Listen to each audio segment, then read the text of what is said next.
খেজুর গাছ কার্তিক মাস থেকে শুরু করতে হবে ছিলানো।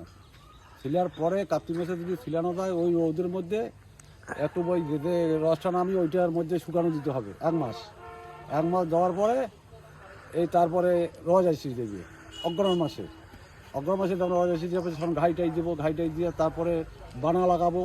এই যে গাছে আমার বানা দেখা যাচ্ছে, এই বানা লাগে তারপরে কলসিতে ওই ঘাই দিয়ে রস ফেলাবো। কোনো পাখি বা পকি বা মশা মাছি কেউ পড়তে পারবে না, আপনারা সচক্ষে দেখতে পারবেন। এই ব্যবহারটা আমি এখানে করছি আজ 32 বছর থেকে। এখানে 32 বছর থেকে মাটির থেকে গাছটা কাটিয়ে ওড়াইছি।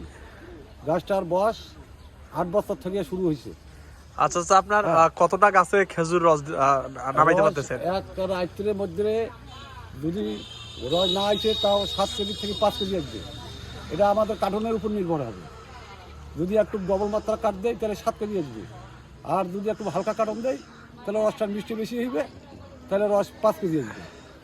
জি চাচা, আমি বলতে চাইলাম যে আপনার এখানে কয়টা গাছ আছে? গাছ এখানে আসলে 15টা। এখন কয়টা গাছ আছে? এখন আমি 9টা গাছ লাগাচ্ছি, মানে এখন বয়স হয়ে গেছে, গাছে উঠতে পারি না বেশি, মানে এখন ওই 9টা টানিছি কিন্তু। আচ্ছা, 9টা গাছ থেকে প্রতিদিনে কত লিটার হচ্ছে খেজুর রস নামে? এবারে 5 লিটার ধরেন, এভারেজ 5 লিটার। হ্যাঁ 45। এরা বিক্রি কিভাবে করতেছেন? বিক্রি আমি এটা লিটার বিক্রি করছি 60 টাকা। আচ্ছা, মানে অরিজিনাল একদম পিওর, কোনো ভেজাল টাজাল নাই। এখানে আসলে পাবে, কোনো ভেজাল নাই। হ্যাঁ বলো না, লবগঞ্জ বাজার জিন্নার স্কুল, এই জিন্নার স্কুল আসলে এখানে বাগান পাবেন। ওটার ধারে 2টি গাছ আছে, তার পাশে দেখবেন যে উত্তর পাকে যে বাগান আছে, গাছের বাগানটা দেখতে পাবেন, সবগুলো দেখতে পারবেন কিন্তু।